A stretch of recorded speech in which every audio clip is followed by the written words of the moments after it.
Hello everyone, it's me Priyanka here. तो आज के इस वीडियो में हम करने वाले हैं 6.1। स्टार्ट करते हैं exercise 6.1 class 9 lesson 6 exercise 6.1। Let's move to the question guys. देखिए गाइस, क्वेश्चन क्या है। क्वेश्चन देखिए, एक फिग 6.13 मैंने फिगर बनाया है, ठीक है। Lines A B and C D intersected O, ठीक है। ए बी तो हमारा दिख रहा है ना, ये ए बी और सी डी इंटरसेक्ट कर रहा है ओ को, okay. If A O C plus B O is equal to 70 degree, ठीक है। ए ओ सी, ठीक है, मीन्स ये वाला एंगल, बी ओ ई यानी मतलब ये वाला एंगल, ठीक है। तो A O C B O ई कितना है, 70 डिग्री है, ठीक है। हमें दिया हुआ है 70 डिग्री है। बी ओ डी 40 डिग्री है, ठीक है। B O D that means ये वाला एंगल हमारा 40 डिग्री है। Find B O E and reflex C O E. हमें क्या फाइंड करना है, बी ओ ई यानी ये वाला एंगल, ठीक है। और क्या फाइंड करना है, रिफ्लेक्स सी ओ ई। हमें इसका रिफ्लेक्स सी ओ ई फाइंड करना है। अभी रिफ्लेक्स क्या होता है आपको पता ही है, मैंने आपको इंट्रोडक्शन में समझाया था कि रिफ्लेक्स क्या होता है। तो चलिए स्टार्ट करते हैं। देखिए, तो अभी सबसे पहले हम देखिए, मैं एक चीज आपको बता देती हूँ कि जरूरी नहीं है जैसे मैं आंसर करा रही हूँ सेम वैसे ही होगा। आप अपनी तरीके से भी कर सकते हो, ठीक है। लेकिन आप ऐसा नहीं है कि मैं पहले वर्टिकली ऑपोजिट एंगल ले रही हूँ, आपको वर्टिकली ऑपोजिट एंगल लेना है। आप पहले लीनियर पेयर भी ले सकते हो, वर्टिकली ऑपोजिट एंगल ले सकते हो। आपको डायग्राम में देखना पड़ेगा, अकॉर्डिंग टू द डायग्राम आपको लेना पड़ेगा, ओके। समझ में आया? तो मैं जैसा मैं करा रही हूँ वैसा नहीं है, लेकिन बट आंसर सेम आना चाहिए, ओके। मेरा रिफ्लेक्स सीओई मतलब 30 डिग्री आया, आपका 50 डिग्री आ गया, वैसे कुछ भी नहीं कर सकते, ओके। वैसे मत समझना। लेकिन आपको क्या करना है, आप अपने अकॉर्डिंग मीन्स पहले मैं लीनियर पेयर लूं तो जरूरी नहीं आपको पहले लीनियर पेयर लेना है, आप दूसरा भी ले सकते हो, लेकिन डायग्राम में वो होना भी चाहिए, ओके। चलिए स्टार्ट करते हैं। तो देखिए, पहले हम क्या देखते हैं, पहले हमने क्या देखा, ए ओ सी, ठीक है, और बी ओ डी, ठीक है। ए ओ सी देख रहे हो ना, कैसे बना रहा है एंगल, ऐसे, ठीक है, और ऐसे, ठीक है। ए ओ सी देख रहे हो ना, सी है, ओ है, ये ए है। A O C plus B O D, okay. B और डी है, तो ये क्यों, कौन सा एंगल आपको याद है? या तो याद है आपको कौन सा एंगल है, ये वाला, ये है वर्टिकली ऑपोजिट एंगल, ओके। तो आपको पता है कि वर्टिकली ऑपोजिट एंगल इक्वल होता है, तो हम लिख सकते हैं angle A O C is equal to angle B O D, ठीक है। लिख सकते हैं वर्टिकली ऑपोजिट एंगल है, ठीक है। वर्टिकली ऑपोजिट एंगल, ओके, ऐसे भी लिख सकते हैं हम, ठीक है। लिखा हमने।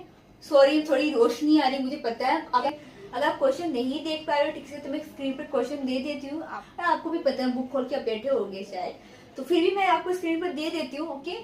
थोड़ी रोशनी आ रही है तो प्लीज उसके लिए माफ कीजिएगा। तो A O C B O D vertically opposite angle है, और क्वेश्चन में क्या दिया हुआ हमें क्वेश्चन में देखना है, ठीक है। साथ में ऐसे नहीं करते जाना है। तो क्वेश्चन में बी ओ डी हमें दिया हुआ है कि 40 डिग्री है, तो हम लिख सकते हैं A O C is equal to B O D 40 degree हमें दिया हुआ है क्वेश्चन में। देखिए हमें क्या करना है, क्वेश्चन में दिया हुआ है कि ए O C plus B O E, थोड़ा सा B O E is equal to 70 degree, right, दिया हुआ है क्वेश्चन में। लिख देते हैं ना, गिवन लिखना आप भी, ठीक है।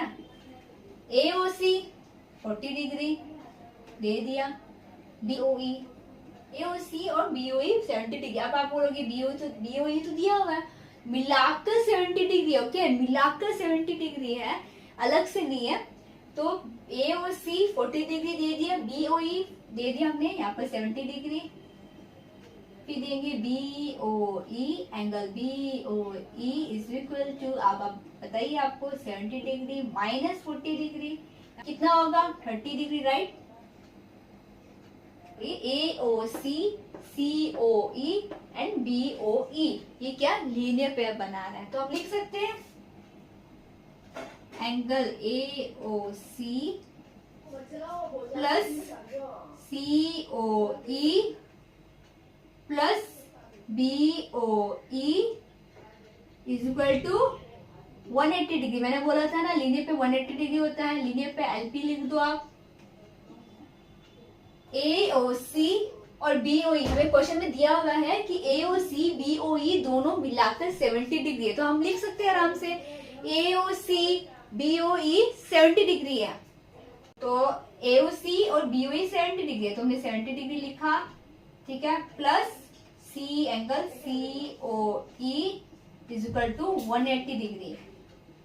Okay, then COE is equal to 180 degree minus 70 degree. Okay, कितना हो 180 माइनस 70, 0, 8 प्लस 8 माइनस 7, 1, यहाँ पर 110 डिग्री।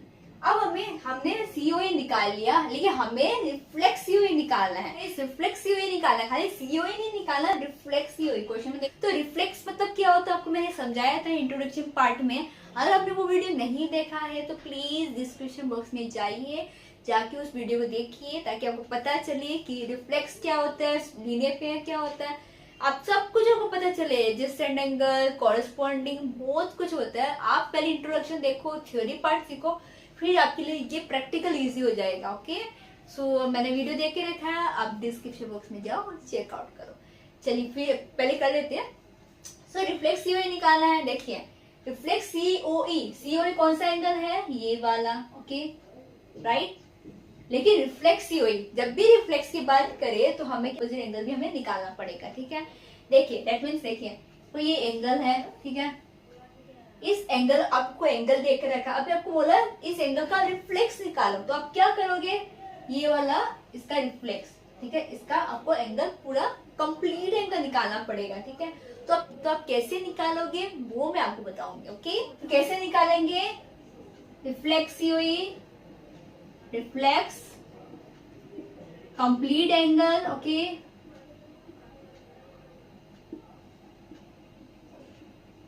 नीचे लिख देती हूँ, ठीक है, आपको दिखेगा नहीं। रिफ्लेक्स कैसे निकालेंगे, कंप्लीट एंगल, और रिफ्लेक्स किसका निकाला है, COE का निकाला है ना, तो माइनस COE, ठीक है, जिसका निकाला है वो माइनस COE हो जाएगा। ओके, कंप्लीट एंगल रिफ्लेक्स कितना होता है, 360 डिग्री होता है। 360 डिग्री माइनस COE, तो 360 डिग्री माइनस COE हमने निकाल लिया ऑलरेडी 110 डिग्री, इसलिए बोला था COE निकालना इंपॉर्टेंट है। 110 डिग्री माइनस करो, 0, 6 माइनस 1 5, 3 माइनस 1 2, 250 डिग्री निकल गया answer reflex COE। So guys, meet you in the next video, till then bye bye and take care.